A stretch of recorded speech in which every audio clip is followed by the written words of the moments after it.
আসসালামু আলাইকুম। আর কুকিং ব্লগে আপনাদেরকে স্বাগতম। আমি আজকে দেখাবো সাজনা দিয়ে রুই মাছ। প্রথমে আমি ফ্রাই প্যানে অল্প কিছুটা তেল দিয়ে দিয়েছি। এবার আমি দিয়ে দিচ্ছি রসুন থেতলানো, পেঁয়াজ, 1 চা চামচ লবণ, 1/2 চা চামচ গোটা সচের গুঁড়া, 1/2 চা চামচ হলুদের গুঁড়া,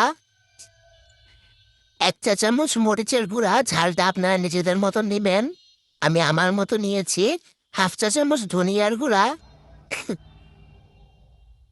কিছুটা সুন্দর করে মিশিয়ে নেব। এরপর দিয়ে দিচ্ছি একটু পানি। মশলাটা একটু কষিয়ে নেব। এরপর দিয়ে দিচ্ছি আগে থেকে কেটে রাখা আলু আর সাজনা। এরপর একটু নেড়েচেড়ে এবার দিয়ে দিচ্ছি পানি। বলক চলে আসছে, এবার আমি দিয়ে দিব টমেটো।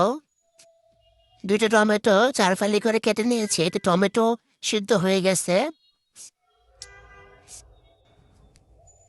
আগে থেকে ভেজে রাখা মাছগুলো দিয়ে দিয়েছি। এ তো আমার সাজিনা তরকারি হয়ে গেছে। অবশ্যই বাসায় ট্রাই করবেন।